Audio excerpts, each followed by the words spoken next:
Amis téléspectateurs d'Ivoire TV.net, bonjour et bienvenue à cet autre numéro de Un livre ça se lit. Votre émission préférée a souvent invité des personnalités du monde du livre de notre pays et d'ailleurs. Ces auteurs se sont succédés sur notre plateau, mais ne se ressemblent pas. Aujourd'hui, à la faveur de SILA, Salon international du livre d'Abidjan, nous avons fait la connaissance d'une dame.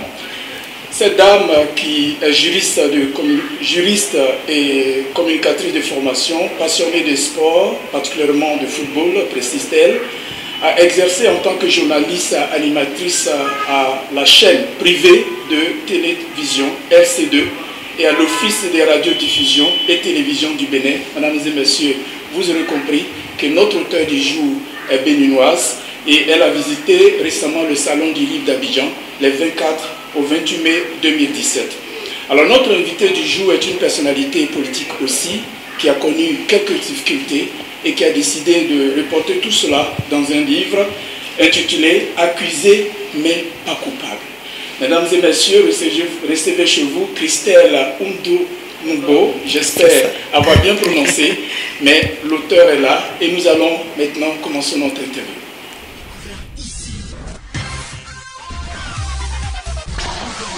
Que vous avez découvert Ivoire TV. Ivoire TV. Alors Christelle, bonjour. Bonjour cher ami. Soyez la bienvenue en Côte d'Ivoire. Merci. C'est la première fois que vous foulez le sol ivoirien? Non, je suis ivoirienne puisque je suis déjà venue peut-être une dizaine de fois à Abidjan. Ah, tiens donc. Ouais.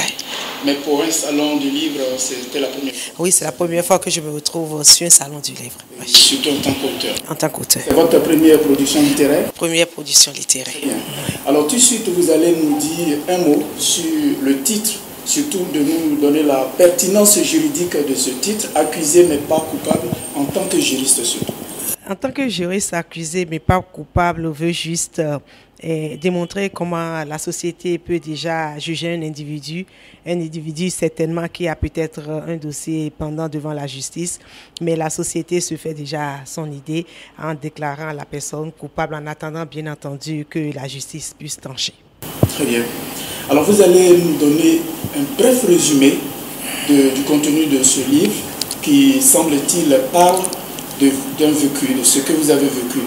Oui, accusé mais pas coupable est une autobiographie, alors donc qui parle de ma vie à un moment donné, parce que ce n'est pas exactement complètement la vie de Christelle Oumdou-Moubo, mais c'est une période donc de ma vie. Et quand vous lisez accusé mais pas coupable, vous avez deux faits en réalité que j'ai eu à raconter. Un événement malheureux qui s'est produit chez moi et qui a été donc utilisé d'une manière ou d'une autre pour que je me retrouve dans le milieu carcéral. Et donc, c'est la première chose. La deuxième chose que vous constatez dans le livre, c'est les conditions de vie donc en milieu carcéral. Comment est-ce que nous traitons ceux qui, d'une manière ou d'une autre, se retrouvent donc en prison. C'est fondamentalement les deux aspects que j'ai abordés dans le livre, en finissant en demandant aux uns aux autres que nous puissions avoir un regard bienveillant à l'endroit de tous ceux qui se retrouvent dans le milieu carcéral, parce que quand on fait le point, on constate en réalité que ce n'est pas tous ceux qui sont là-bas qui sont fautifs de quelque chose. Et cela m'a amené enfin à parler d'une ONG que j'ai créée à ma sortie donc de la prison civile de Cotonou, et pour aider les détenus dans les prisons civiles et aussi aider l'enfance vulnérable. Très bien. Nous allons revenir sur certains de ces détails, mais déjà nous retenons que vous avez été accusé injustement d'avoir commis sur la personne de votre servante, pour dire les choses simplement, un meurtre. Vous l'auriez tué avec la complicité de deux personnes, votre mère, votre chauffeur. Elle n'avait que 15 ans. C'est vrai, elle n'avait que 15 ans et cela remontait à 2012, décembre 2012, où je venais d'accoucher, d'un accouchement par césarienne, et c'est 14 jours après que l'événement, le malheureux incident s'est produit chez moi, où à la suite donc de quelques remontrances faites à la servante, nous l'avons retrouvée quelques heures plus tard morte, disons les choses, sur la dalle de la maison. Ce que nous avons constaté, c'est qu'on l'avait retrouvée une corde au cou. Et ce que j'ai fait en tant que citoyenne respectant donc les lois de la République, j'ai pris toutes les dispositions nécessaires pour que les constats à faire soient faits, pour que les diligences soient faites et que les formalités soient remplies pour qu'on puisse vider le dossier. Mais c'était sans compter, bien entendu, sur le milieu dans lequel j'évoluais. Vous l'aviez évoqué tout à l'heure, le milieu politique, où en ce temps certainement qu'il y en avait qui devaient en découdre avec moi et qui s'en sont saisis, comme quoi la dame que vous connaissez, Christelle Moulongo, qui exerçait au ministère des Sports, a donné la mort à sa domestique en la battant à mort, quoi. Voilà, et donc cela a commencé, cette histoire déjà au niveau donc judiciaire. Je crois que j'ai eu 3 mois, quelques jours à me débattre avant de bénéficier d'une liberté provisoire sans caution. Et c'est 4 ans après que j'ai pu avoir le non-lieu. Voilà. Et donc, suite à cette histoire, je me suis dit quand même qu'il faut que je transcrive cette histoire pour la postérité. Un suicide qui va être habillé en meurtre, et donc vous en avez souffert. Heureusement que maintenant que vous êtes acquitté, on peut en parler. Vous décidez donc d'écrire cette histoire dramatique, vous décidez de la mettre dans un livre, et le public cible à la page 65, vous dites « Chers lecteurs compatriotes », vous adressez donc à des Béninoises et à des Béninois. Seulement, vous faites éditer votre livre en Côte d'Ivoire, sur une terre loin de chez vous, même si c'est l'Afrique de l'Ouest. Qu'est-ce qui explique cela?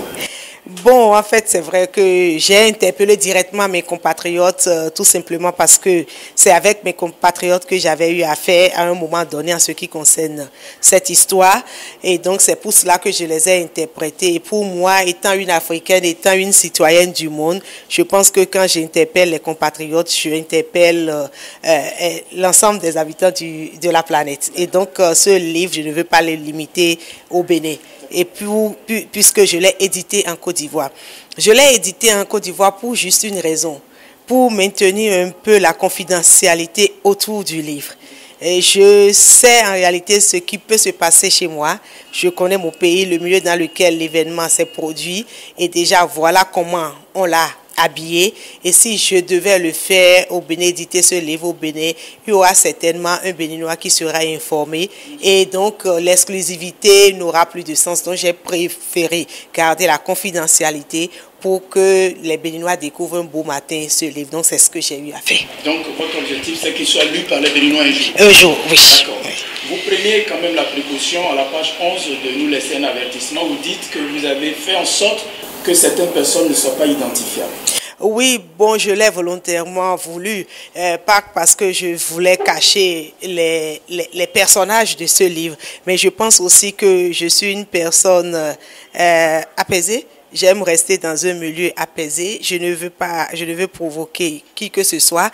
Et quand je parle de provocation, je parle déjà des personnages et je parle en même temps des autres, des personnes qui peuvent être révoltées si elles apprenaient que tel ou tel était quand même impliqué dans cette affaire. Alors je voudrais mettre tout le monde à l'aise. C'est pour cela que j'ai évité de citer les noms dans le livre. Très bien. Oui. Seulement quand vous dites le commissariat de temps ou le commissaire de temps, de tel endroit à telle époque, les personnes perspicaces finissent par retrouver qui c'était. Vous savez, quelqu'un m'a déjà posé cette question, un journaliste m'a déjà posé cette question au Bénin, et je lui dis que ce serait dangereux pour l'individu qui viendra me dire, mais écoute, tel personnage me ressemble.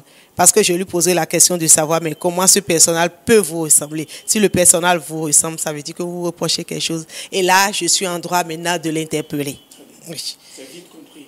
Alors vous allez nous aider à faire quelque chose qui pourrait vous paraître difficile, un portrait moral de vous-même, très brièvement. Un portrait moral de moi-même, vous me demandez un exercice difficile. Vraiment difficile. Difficile. Posez quand même.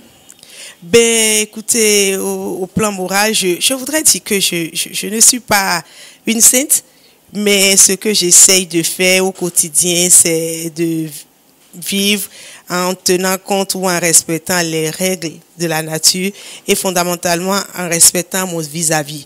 Et l'homme, pour moi, est au centre de tout. Et à travers l'homme, je vois notre Seigneur, le bon Dieu. Et donc, je respecte chacun, quel que soit sa nationalité, quelle que soit son ethnie, quelle que soit sa position sociale. Je pense que l'individu se respecte et c'est ce que je fais. Tout en... Je vais vous couper. Oui. Vous avez, dans votre prologue, vous êtes battu pour qu'on accepte que vous n'êtes pas le monstre qu'on décrit, que vous êtes certes une femme de fer, mais vous n'êtes pas en fer. Et que vous avez du cœur, vous êtes après une femme comme tous ceux qu'on rencontre dans les marchés du Bénin, à Cotonou, vous citez même les Émidiens, etc. Alors pourquoi vous êtes-vous décarcassé pour faire admettre que vous êtes bel et bien une femme possédant toute sa féminité? Mais je voudrais pas revenir sur tout ce qui a été dit, tout ce qui a été écrit en ce qui me concerne pendant cette période. Et je me suis posé 1001 questions. Parce que pour moi, je suis cette béninoise comme ceux que j'ai cités dans le livre. Et je le dis très honnêtement. Et c'est des milieux dans lesquels je vais et dans lesquels je suis très à l'aise. Et je ne souhaite pas non plus que mes compatriotes et ceux qui vont lire le livre me voient comme une femme particulière.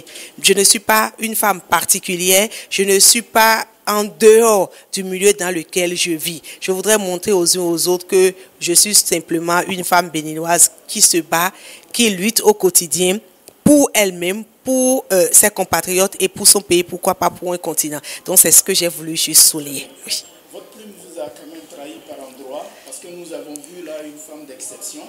Malgré que vous souffriez le martyre, malgré que vous étiez incarcéré injustement, on vous surprend à la page 94, écrit ceci: je saignais dans mon cœur en voyant cette belle femme être consumée par le milieu carcéral. Oui.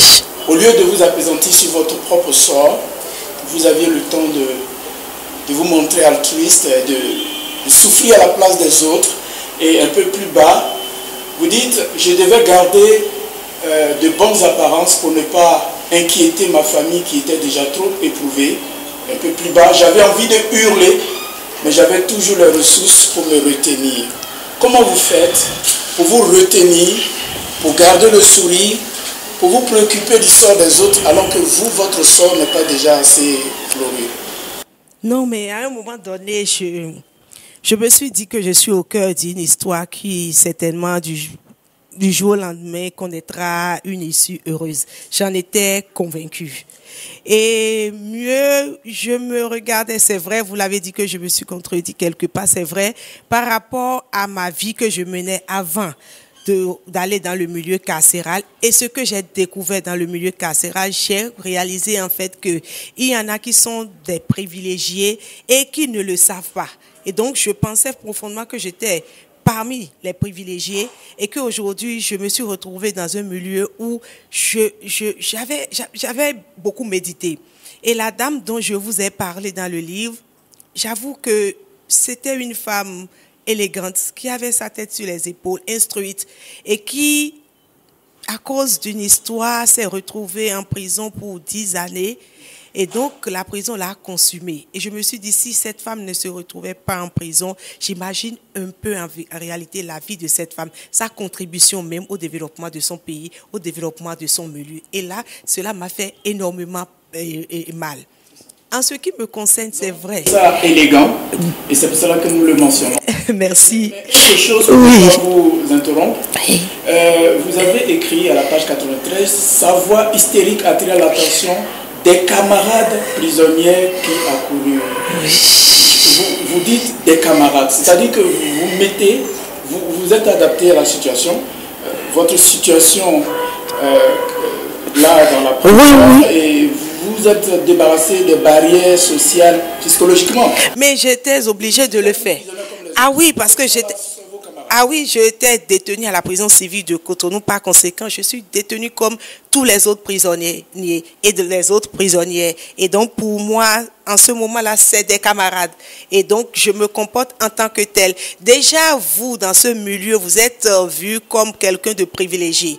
Alors, dans un milieu où l'homme est complètement perverti, où l'homme, au jour le jour, lutte contre la vie et la mort, En réalité, vous avez le devoir de vous mettre au même niveau que ces personnes pour ne pas créer d'autres difficultés. Et donc, il faut savoir, ce n'est pas un jeu, mais il faut savoir le faire, il faut avoir du cœur pour le faire. J'ai vu d'autres aussi en prison qui sont des privilégiés et qui sont restés complètement en marge de cette population. Mais si je restais en marge de cette population, je ne comprendrais pas vraiment la vie carcérale. Alors, je me suis intégrée et je suis restée avec elle.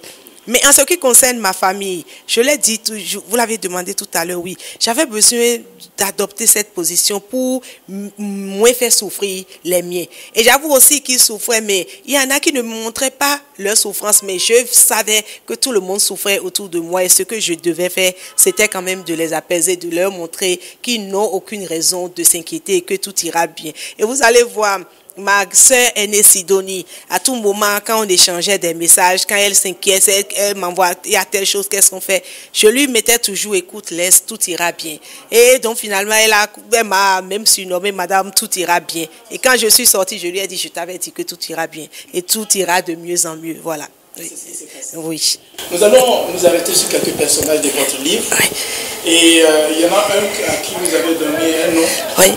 Sans doute par ironie, mon ami personnel. Oui. Celui-là, du début de votre livre jusqu'à la fin, il est resté votre ami personnel, oui. Alors qu'il est loin vraiment. Et votre ami personnel, vous le décrivez à la page 109 en ces termes. Mais en réalité, j'avais un patron narcissique, manipulateur, machiste, qui veut dominer son entourage par des largesses hypocrite. Il détestait ceux qui lui résistaient. La femme que j'étais appartenait au sexe faible, en guillemets, le genre qui devait, selon lui, se soumettre et le servir en tout temps, en tout lieu, en tout. Ça, c'est un monstre. Votre ami personnel est un monstre. Comment avez-vous pu vivre avec quelqu'un de pareil? Ah ben, écoutez, je crois qu'à un moment donné, j'ai fait preuve d'un peu de naïveté en ce qui le concernait. Et puis un beau matin, j'ai découvert que j'étais avec quelqu'un qui faisait semblant de me porter, mais qu'en réalité, il était prêt à tout pour m'éliminer. Et bien, c'est bien plus tard que j'ai écouté certains autres amis, de mon ami particulier, et qui m'ont parlé de lui. Et finalement, je me suis dit, ben tiens, mais vous savez quoi, je ne le juge pas. Je ne lui en veux même pas. Et parce que j'ai analysé un peu le comportement des uns et des autres, notamment le sien, et je me suis dit c'est peut-être des événements de la vie qui l'ont amené là où il en est. Et tout ce que moi je peux faire et ce que j'essaie de faire jusque-là, c'est vrai que c'est difficile, mais ce que je peux faire, c'est de prier pour lui. Je ne sais pas ce qui le motive, mais je voudrais prier pour qu'il puisse s'en sortir. Peut-être qu'il est aussi en difficulté, qu'il s'en sorte. Il y a aussi Gérard. Alors Gérard, c'est tantôt Gérard, tantôt le père de ma fille. Oui. Et c'est beaucoup plus loin qu'une seule fois, on vous surprend dire mon compagnon. Oui. Vous avez pris trop de précautions pour nous présenter Gérard. Pourquoi? Ben, écoutez, c'est vrai que j'ai pris beaucoup de précautions pour présenter Gérard pour deux raisons. La première raison, c'est que Gérard est aussi un personnage très discret. Tellement discret, et je sais que Gérard aurait donné tout pour que cet événement-là ne survienne pas. Première chose. Deuxième chose, c'est vrai, Gérard, c'est Gérard. Gérard, c'est le père de ma fille, c'est le papa adoré de ma petite fille. Gérard, c'était mon compagnon en ces temps-là. Alors donc, j'ai toujours été ainsi. Je ne sais pas cacher les choses. Ce n'est pas ma nature. Je préfère dire les choses telles qu'elles sont. Voilà. Si Gérard était mon époux, j'aurais écrit. Mais à un moment donné, pendant... L'époux actuel, voilà. Donc, voilà. Maintenant, c'est réglé. Oui. Parce qu'on se posait des questions. Qu'est-ce qu'on a fait de notre chère? Alors, parlons de maman. Maman, oui, c'est votre mère. C'est ma mère. Alors, elle est co-accusée. Oui. Avec votre chauffeur. Oui. Et à la page 65, vous dites, et vous dédurez qui de ma mère, du chauffeur de moi, devrait être incarcéré. C'est-à-dire, vous dites, nous sommes trois co-accusés. Oui. Alors, quand vous allez m'écouter, vous allez voir si ça pourrait pas être ma mère la plus accusée de tout, peut-être la coupable. Peut-être la coupable. Plus loin, vous faites un tableau très sombre de cette pauvre mère, du point de vue des accusateurs. Oui. Et vous ne cachez rien, vous ne manipulez pas les informations, vous la décrivez telle qu'on l'a décrit, comme une femme violente, ce serait pour cela qu'elle se serait séparée d'avec papa, etc. Oui. Pourquoi vous n'avez pas arrangé les choses pour ne pas... Parce que les gens vont, peut-être ceux qui sont négatifs, vont prendre la partie vide du verre. Non, vous savez, cette partie-là, en réalité, j'ai voulu la mettre ainsi parce que c'est le rapport, en fait, de l'officier judiciaire qui est allé au tribunal. Et donc, je ne voulais pas, et je ne veux pas, et je ne le ferai en aucune manière. En aucune manière, je ne manipulerai pas la vérité. Je voudrais juste montrer juste où l'homme peut aller en voulant en réalité en visant un objectif. Dès lors que l'humain que nous sommes vise un objectif, surtout dès lors que l'humain que nous sommes veut faire du mal, il trouve toutes les raisons possibles. Il fait tous les montages possibles, toutes les manipulations du monde pour vous accuser. Et donc c'est ce qui a été fait. Et donc c'est l'homme, l'être humain grand H que je voudrais montrer en laissant tel le rapport de l'OPJ dans le papier. Mais je suis revenue pour leur dire en fait que le tableau qu'on vient de peindre de ma mère n'est pas le bon. Et ça ne saurait être ma mère. Exactement. La page 78, vous l'avez fait. Ils sont même trompés en allant donner des galons à votre père. Bien sûr, bien sûr, bien sûr. Vous avez parlé aussi des parents de Fatih une seule fois. Oui. Alors on s'est demandé, est-ce qu'ils ont porté plainte contre vous? Non, les parents de Fatih n'ont jamais porté plainte contre moi. Est-ce qu'ils ont été solidaires à un moment donné de votre souffrance? Absolument qu'ils ont été solidaires à un moment donné, mais au vu donc de la tournure que prenaient les choses, je pense que beaucoup ont eu peur. Beaucoup ont eu peur. Et je n'en veux à personne et je dis que c'est normal. Oui. Est-ce que vous pensez, parce que finalement quand on vous lit, on a envie de retenir ceci, la justice béninoise est-elle indépendante? Parce que vous êtes du sérail du président Yahi Boni, vous n'êtes pas n'importe qui, mais à aucun moment on a vu qu'il aurait usé de son influence pour vous faciliter les choses. Vos camarades du parti sont venus une ou deux fois vous soutenir et à un moment donné vous retrouvez donc finalement seul devant la justice et vous dites j'ai été écouté par le juge et je pense que le droit sera dit. Vous ne comptiez que sur le droit, oui, et non pas sur une main occulte. Non, je ne comptais sur aucune main parce que si les mains devraient m'aider, c'était au début donc de cette histoire. Et dès lors que j'ai été interpellée, arrêtée par l'OPJ et gardée à vue, et que la main n'est pas venue m'aider, j'ai compris que je n'avais personne.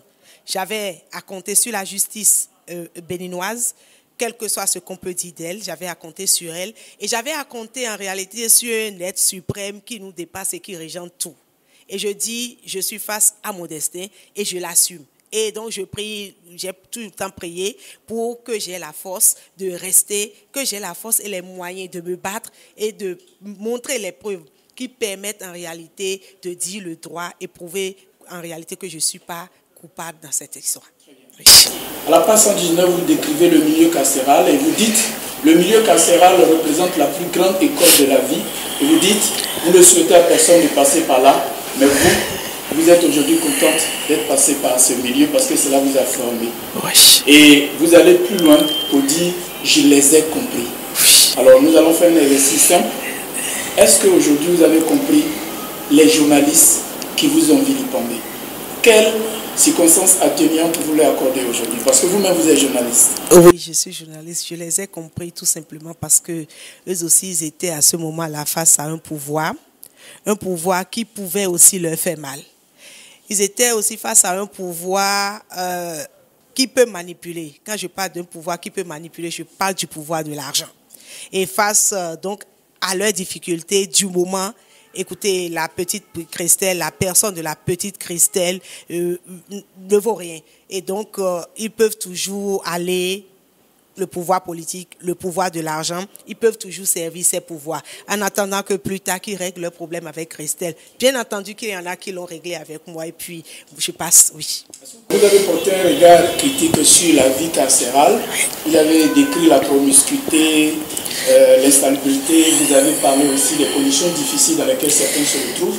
C'est pourquoi, dès votre sortie, vous y êtes retourné, les bras chargés cette fois-ci de victuailles, pour venir en aide à ces prisonniers.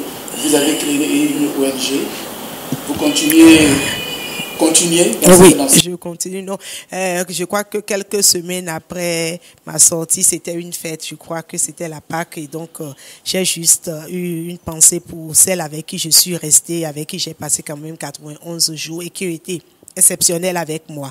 Et en dehors de cela, mon ONG, c'est vrai, intervient depuis quelque temps au niveau des prisons civiles de Cotonou. Et ce que nous avons fait ces derniers temps, c'est des appuis ponctuels dans les prisons, mais ce que nous faisons pour l'instant de façon fondamentale, c'est le plaidoyer. Le plaidoyer est en allant vers presque toutes les institutions du pays, au niveau des départements ministériels qui s'occupent donc de ces cas, nous avons avancé. Et je crois que notre cri de détresse est écouté parce que ces derniers temps, il y a eu amélioration quand même de certaines conditions dans nos prisons. Et je pense qu'au niveau du Bénin, ce qui est valable d'ailleurs dans toutes nos prisons de la sous-région et peut-être même en Afrique.